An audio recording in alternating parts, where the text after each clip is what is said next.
नमस्कार, जय श्री कृष्णा। कैसे हैं आप सब? मेरे YouTube चैनल धर्म समाधान में आप सभी लोगों का हार्दिक स्वागत है। आज हम आपको आश्विन मास के शुक्ल पक्ष में सुनी जाने वाली पापांकुशा एकादशी व्रत की कथा सुनाने जा रहे हैं।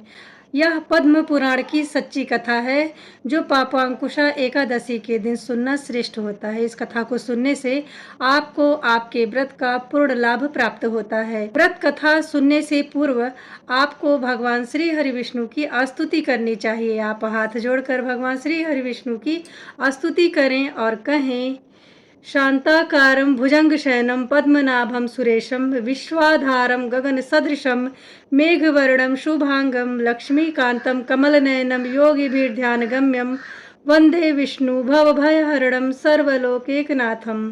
धन यौवन उड़ जाएंगे एक दिन जैसे उड़े कपूर, धन यौवन उड़ जाएंगे एक दिन जैसे उड़े कपूर। मन मूरख तू राम भज क्यों चाटे जग धूल। राम कृष्ण दोनों एक हैं अंतर नहीं निमेष, इनके नयन गंभीर हैं उनके चपल विशेष। सियावर रामचंद्र की जय। वसुदेव सुतं देवं कंस चारूढ़मर्दनम देवकी परमानंदम कृष्णं वंदे जगद्गुरुं। कृष्णाय वासुदेवाय हरये परमात्मने प्रणतः क्लेशनाशाय गोविंदाय नमो नमः। हे कुंती नंदन, प्राचीन समय में विंध्य पर्वत पर क्रोधन नामक एक बहेलिया अर्थात शिकारी निवास करता था। वह स्वभाव से अत्यंत ही क्रूर एवं क्रोधी था। उसने अपने संपूर्ण जीवन काल में हिंसा, लूटपाट, मदिरापान, गलत संगति से पाप कर्म करता हुआ व्यतीत करता था। जब बहेलिये के अंत समय आए तो यमराज के दूत वहां पहुंचे और यमदूत ने बहेलिये से कहा, कल तुम्हारा जीवन अंतिम दिन है, हम तुम्हें कल लेने आएंगे और तुम्हारी आत्मा को ले जाएंगे। यह बात सुनकर बहेलिया बहुत डर गया और तत्क्षण महर्षि अंगीरा के आश्रम में जा पहुंचा। महर्षि अंगीरा के चरणों में गिरकर वह विनती करने लगा, हे ऋषिवर, मैंने जीवन भर कई प्रकार के बड़े बड़े पाप कर्म कर डाले हैं, चोरी की है, डाका डाले हैं और भी अनेक पाप किए हैं। कृपा करके मुझे कोई ऐसा सरल माध्यम बताइए जिसके द्वारा मेरे समस्त पाप नष्ट हो जाएं और मुझे मोक्ष की प्राप्ति हो जाए। इसके लिए निवेदन कर रहा हूँ। महर्षि अंगीरा ने कहा, तुम आश्विन मास के शुक्ल पक्ष की पापांकुशा एकादशी का व्रत धारण करो, नियमों का पालन करो। विधि पूर्वक करने को यह व्रत कहा। बहेलिये ने ऋषि अंगीरा के कहे अनुसार इस व्रत को किया और किए हुए सारे पुण्यों के कारण वह पापों से छूट जाता है। उसने एकादशी व्रत के सभी नियमों का पालन करते हुए व्रत को धारण रखा। इस व्रत के प्रभाव से वह भगवान विष्णु के परम लोक को चला गया। जब यमराज के दूत ने यह अद्भुत चमत्कार देखा तो वह बिना बहेलिये को साथ लिए यमलोक वापस चले गए। इस प्रकार जो कोई मनुष्य इस एकादशी व्रत को धारण करते हैं उनके जीवन में कभी भी कोई भी पाप जाने अनजाने में भी हो जाए तो वह क्षमा हो जाते हैं। यहाँ तक कि पूर्व जन्म के पाप भी नष्ट होते हैं, अवश्य नष्ट होते हैं। अगर आप दैहिक, दैविक और भौतिक पाप को नष्ट करना चाहते हैं तो आपको पापांकुशा एकादशी व्रत को जरूर धारण करना चाहिए। शास्त्रों में वर्णित पापांकुशा एकादशी व्रत कथा इस प्रकार से है। युधिष्ठिर ने पूछा, मधुसूदन, अब कृपा करके यह बताएं कि आश्विन मास के शुक्ल पक्ष में किस नाम की एकादशी होती है। भगवान बोले, राजन, आश्विन मास के शुक्ल पक्ष में जो एकादशी होती है वह पापांकुशा के नाम से विख्यात है। वह सब पापों को हरने वाली उत्तम है। उस दिन संपूर्ण मनोरथ की प्राप्ति के लिए मनुष्य को स्वर्ग और मोक्ष प्रदान करने वाली पद्मनाभम संज्ञक मुझ वासुदेव का पूजन करना चाहिए। जितेंद्रिय मुनि चिरकाल तक कठोर तपस्या करके जिस फल को प्राप्त करते हैं वह इस एकादशी का व्रत करने से मिलता है। इस दिन भगवान गरुड़ ध्वज को प्रणाम करने से पुण्य की प्राप्ति होती है। पृथ्वी पर जितने भी तीर्थ हैं, पवित्र देवालय हैं, उन सब के सेवन का फल भगवान विष्णु के नाम कीर्तन मात्र से मनुष्य को प्राप्त होते हैं। जो शारंग धनुष धारण करने वाले सर्वव्यापक भगवान जनार्दन की शरण में जाते हैं, उन्हें कभी यमलोक की यातनाएं नहीं भोगनी पड़ती हैं। यदि अन्य कार्य के प्रसंग से भी मनुष्य एकमात्र एकादशी को उपवास कर ले तो उसे कभी यम यातनाएं नहीं प्राप्त होती हैं। जो पुरुष विष्णु भक्त होकर भगवान शिव की निंदा करते हैं और जो भगवान विष्णु के भक्त होकर के भगवान श्री शंकर की निंदा करते हैं, उन्हें निश्चय ही नरक में गिरना पड़ता है। इसी प्रकार यदि कोई शैव या पाशुपत होकर भगवान विष्णु की निंदा करे तो वह घोर रौरव नरक में डालकर तब तक पकाया जाता है जब तक कि 14 इंद्रों की आयु पूरी नहीं हो जाती है।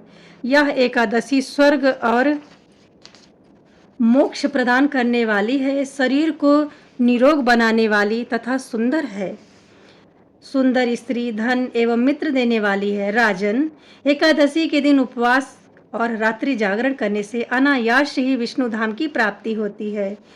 राजेंद्र, वह पुरुष मातृपक्ष की 10, पिता के पक्ष की 10 तथा स्त्री के पक्ष की 10 पीढ़ियों का उद्धार कर देता है।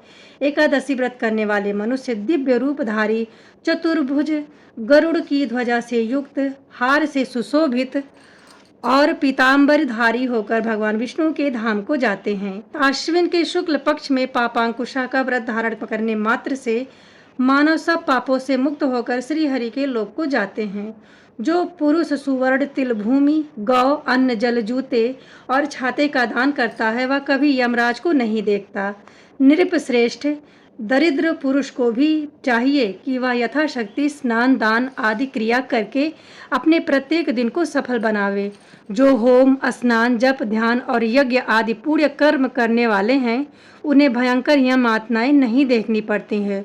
लोक में जो मानव दीर्घ आयु, धनाढ्य, कुलीन और निरोग देखे जाते हैं वे पहले के पुण्यात्मा हैं। पुण्यकर्ता पुरुष ऐसे ही देखे जाते हैं। इस विषय में अधिक कहने से क्या लाभ। मनुष्य पाप से दुर्गति में पड़ते हैं और धर्म से स्वर्ग में जाते हैं। योगेश्वर भगवान श्री कृष्ण ने कहा, हे धर्मराज युधिष्ठिर, इस एकादशी का नाम पापांकुशा एकादशी है। यह पापों पर अंकुश लगाने वाली एकादशी है। इस एकादशी के दिन भगवान विष्णु के पद्मनाभ स्वरूप की पूजा की जाती है। यह एकादशी मनुष्यों के कायिक, वाचिक और मानसिक पापों का नाश करती है और स्वर्ग तथा मोक्ष को देने वाली है। मनुष्य को कठोर तपस्या करने के बाद जो पुण्य फल मिलता है वही इस व्रत को करने का पुण्य फल होता है। इस एकादशी का व्रत रखने से बड़ी ही सरलता से पुण्यों की प्राप्ति होती है। जो व्यक्ति अज्ञानवश जाने अनजाने में भी इस एकादशी को व्रत धारण कर लेते हैं उनके कई जन्मों के पाप जलकर भस्म हो जाते हैं और वह नरक नहीं जाते हैं। श्री हरि विष्णु के नामों का जाप करने से, कीर्तन करने से मनुष्यों के सभी प्रकार को सुख वैभव भी प्राप्त होते हैं।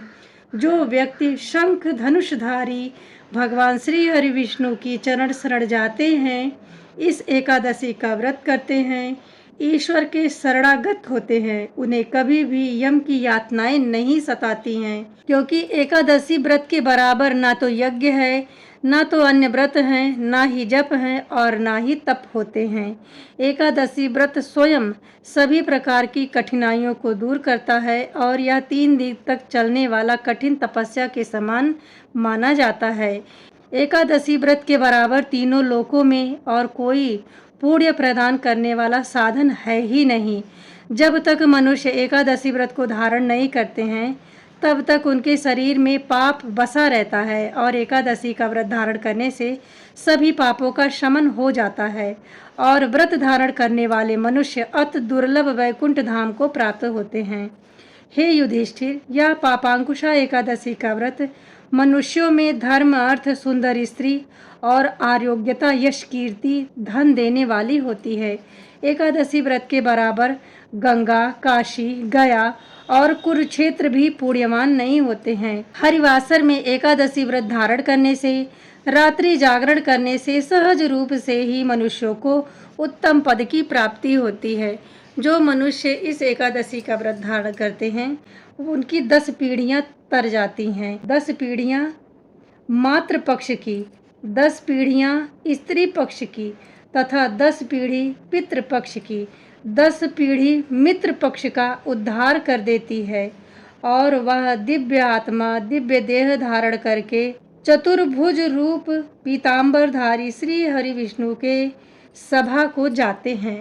पापांकुशा एकादशी व्रत बाल्यावस्था, युवावस्था और वृद्धावस्था इस बीच में धारण करने से मनुष्य की दुर्गति नहीं होती है और मनुष्य को भी चाहिए कि वह पाप न करने वाले संकल्प को भी हृदय में धारण करे। पापांकुशा एकादशी व्रत में सोना, तिल, भूमि, अन्न, जल, वस्त्र, छाता, जूते, चप्पल का दान करने से मनुष्य यम को नहीं देखता है। जो व्यक्ति इन वस्तुओं का दान करते हैं वह जीवन सुखपूर्वक व्यतीत करते हैं। वह लोहार के भट्टी की तरह नहीं जलते हैं। इसलिए हे धर्मराज, अपने सामर्थ्य के अनुसार दान अवश्य करना चाहिए। और जो व्यक्ति धनवान होते हैं उसे तो तालाब, सरोवर, बगिया, मंदिर, धर्मशाला इत्यादि बनवाने चाहिए। इस प्रकार के दान को आप यदि करते हैं तो यम यातनाएं दूर रहती हैं। आप जब तक जीवित रहेंगे धन संपत्ति से युक्त रहेंगे। धर्मराज युधिष्ठिर से भगवान श्री कृष्ण ने कहा, तुमने जो पूछा वो मैंने बता दिया, अब और क्या सुनना चाहते हैं। इस प्रकार पापांकुशा एकादशी व्रत की कथा जो हमारे धर्म ग्रंथों एवं पुराणों में वर्णित है वह हमने आपको सुनाने का प्रयत्न किया है। यदि इस कथा को सुन के आप जरा सा लाभान्वित होते हैं तो कमेंट बॉक्स में जय श्री हरि विष्णु जरूर लिखें। मिलते हैं अगले वीडियो में ऐसी ही महत्वपूर्ण जानकारी के साथ। तब तक के लिए नमस्ते।